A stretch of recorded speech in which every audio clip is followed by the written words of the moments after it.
कहानी आसपास की, जीने के एहसास की। इसी टैगलाइन के साथ आरबीएस मोइन स्टोरीज पर मैं हूं आपका दोस्त मोइनुद्दीन चिश्ती। हाजिर हूं एक नई कहानी लेकर। हमारी आज की कहानी खेजड़ी से जुड़ी कहानी है। खेजड़ी एक ऐसा पेड़, एक ऐसा पौधा जिसे किसान साथियों के खेतों में आमतौर पर देखा जा सकता है। ये वही खेजड़ी है जो राजस्थान से लेकर दुबई तक लोकप्रिय है।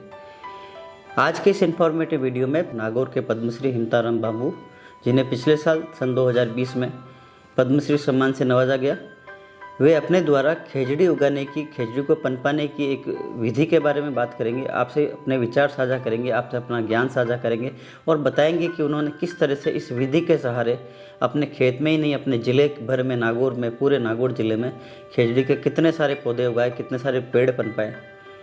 वो आज अपना ज्ञान, अपनी नॉलेज, अपने अनुभव आपसे साझा करेंगे। मेरा नाम हिमताराम बाबू, पर्यावरण प्रेमी, जिला नागौर, राजस्थान। मेरे को जो 2020 में पद्मश्री की घोषणा हुई, जो राष्ट्रपति जी ने घोषणा की भारत सरकार के गृह मंत्रालय ने, और मैं 1975 से जो पर्यावरण, वन, वन्य जीव संरक्षण, पेड़ पौधे, पशु पक्षी, इनकी सेवा में लगा। साथियों, आपको जो एक खेजड़ी के बारे में जो मैं बताता हूँ, जो राज्य वृक्ष खेजड़ी, राज्य वृक्ष का दर्जा है खेजड़ी को, और ये खेजड़ी है मानव जीवन के लिए बहुत अमूल्य चीज़ है, अमूल्य पेड़ है। एक कवि ने कहा था, खेजड़ियाँ खोखाड़ियाँ थारो एक एक पान अमोल, ओ मानव भूखा पेट भरे और छोड़ा थारा छोल। आज से 150 साल पहले एक छपनिया अकाल पड़ा था, जिसमें हमारे बुजुर्गों को अन्न नहीं मिला था खाने के लिए। उस समय सभी किसान लोग थे, भूखे प्यासे मरने लगे। तब उन्होंने खेजड़ी की पत्ती और उनके छोटे छोल करके, कूट कूट करके, रोटियां बना करके जीवन यापन किया था। इसलिए जो राज्य वर्ग खेजड़ी है, जो किसान की जीवन का आधार है, किसान की जीवन की रेखा है और किसान का साथी खेजड़ी का पेड़ है। इसलिए किसान भाइयों से मेरा निवेदन है कि मैंने एक तकनीक अपनाई खेजड़ी को जो लगाने के लिए। हम लोगों ने खेजड़ियाँ नहीं लगाई। खेजड़ी तो भेड़ बकरी के जो बीज उन्होंने ज़मीन में गाड़े और खेजड़ी के पेड़ पनप गए, और हमारे बुजुर्गों के पास ज़मीन थी और खेजड़ी बन गई। हमने एक ऐसी तकनीक अपनाई। हमने अच्छे अच्छे खेजड़ियों के जो फली है सूखी हुई, उनको खोके, उनको इकट्ठे किए और भेड़ बकरियों को खिलाया और गायों को खिलाया, उनकी थेपड़ियाँ बनाई और इकट्ठे करके जो हमने जो पौधे लगाने शुरू किए। मैंने मेरे खेत में आज 3500 खेजड़ी के पेड़ हैं। वो इस तकनीक से जो बकरियों को खिलाया और गायों को खिलाया। और फिर क्या है कि हमने आज तक 2007-8 से शुरू हुआ इस स्कीम में। इस स्कीम से हमने क्या किया, खेजड़ी के जो बकरी की मींगनी है, मींगनी को क्या कर दो आप, बरसात आने वाली है उससे पहले एक 6 इंच का खड्डा खोदो और उसमें मींगनी डाल दो, और फिर उसमें 1 इंच ऊपर रेत डाल दो। बरसात आते ही 5-7 दिन तो वो एक बहुत बड़ी नमी रहेगी, जिससे खेजड़ी की जो जड़ नीचे जाएगी और खेजड़ी का अंकुर निकल आएगा।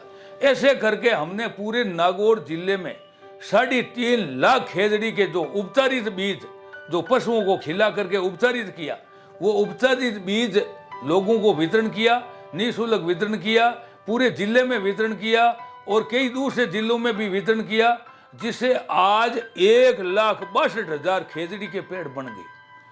साथियों, खेजड़ी जो है ये कोई किसान को नुकसान नहीं करती, ये तो किसान का फायदा ही फायदा करती है। इससे नीचे फसल होती है, इसकी जो खाद होती है। आज इसकी पत्ती का क्या भाव है आप देखो, 1,000-1,500 रुपये, 2,000 रुपये कुंटल पत्ती बिकती है। बाहर बम्बई, कलकत्ता, मद्रास, जब इस बकरी को खिलाने के लिए बड़ा पौष्टिक आहार है। इसका बहुत बड़ा कीमती इसका जो है। और इसकी फली है सांगरी तो बहुत पौष्टिक आहार है, जिसको लोग शादियों में और बड़े चाव से खाते हैं। तो उस सांगरी की जो आज इसकी कीमत है, आज 1,500 रुपये जो किलो से भाव से बिकती है। और प्रदूषण रहित ये सब जैविक सब्जियां हैं। तो ऐसे इस खेजड़ी को पनपाई जाए और हमारे किसान भाइयों को आने वाले समय में अगर किसान के जो जीवन साथी रहेगी ये खेजड़ी का पेड़ ही रहेगा। खेजड़ी के पेड़ सूख रहे हैं, लड़ लग रही है, कम बरसात से फंक्स के रोग लग रहे हैं, इसलिए हम सबको ज़्यादा से ज़्यादा खेजड़ी के पेड़ पनपने चाहिए।